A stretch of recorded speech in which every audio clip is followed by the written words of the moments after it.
Welcome back to the Real News Network. I'm talking to Pepe Escobar. He's in Sao Paulo, Brazil, but he's been up all night following the events in Iran. I'm in Washington, D.C. My name's Paul Jay, and you're watching the Real News Network.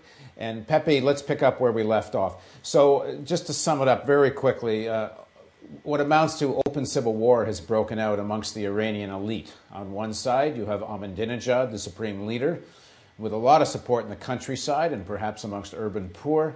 On the other side, you have Mousavi, Rafsanjani, and a whole section of the elite, which is perhaps more linked to the urban capitalism, more private capital perhaps.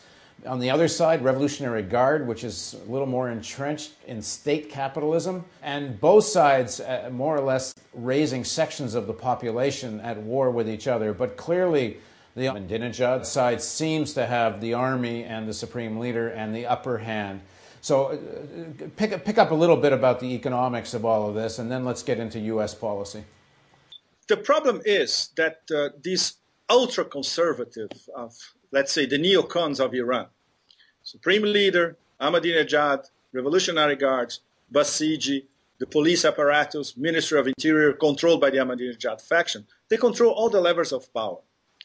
So on the other side, who's the most powerful player is Rafsanjani. Rafsanjani has a key card to play now. And this is what's going to happen in the next few days. And we're going to see what's going to happen to the principles of the Islamic Revolution, as they say.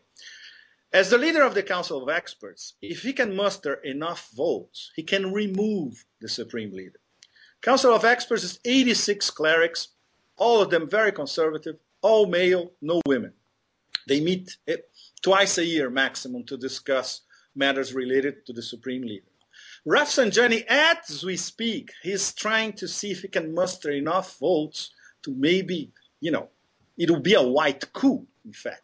There were only two supreme leaders in the Islamic Revolution, Khomeini and Khamenei. And Khamenei, by the way, he became supreme leader by fraud, which is something that every Iranian that was living in 1989 remembers the story. Apart from that, there's not much that the reformists can do because the crackdown is going to be very, very hardcore and very ugly. They have, I would say, the next week or the next 2 weeks or so to calm things down because the country now is paralyzed. There's no decision making. It's impossible to run a country where not only Tehran, but the big cities are practically on fire now. There was a news conference earlier today with Ahmadinejad, and he was asked by CNN whether he would safeguard whether the state would give safety to Mousavi and the other leaders, and he wouldn't answer the question. Because obviously they don't want to do it. And I got some info from a former Iranian foreign minister, Ebrahim Yazdi, and he was saying, look, if they go on all the way, they're going to try to imprison or even kill most of these people. So we are at this level of confrontation. And the regime cannot take it lightly. So here we see more or less a comparison to what happened in Tiananmen in '89. When Deng Xiaoping ordered the crackdown on Tiananmen and said, look, no mercy. So I figured that now the Ahmadinejad faction, the Republican Guards, they are on a no-mercy mood at the moment to deal with what they call a foreign intervention because they equate this Green Revolution with the color-coded U.S.-supported revolutions in Eurasia, which is absolutely different. It has absolutely nothing to do with it. And if the American mainstream media are trying to see the Green Revolution as an extension of the Orange Revolution in Georgia, no way. It's a completely different story.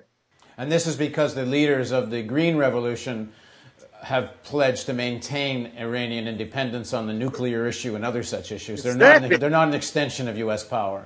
They are not an extension of U.S. power. And this is something that the U.S. doesn't understand, or U.S. corporate media doesn't understand, I would say. Pepe, before we move more into the U.S. policy, let me just ask you one question. The conventional Iranian army, does it have independence from the Revolutionary Guard? No, the Revolutionary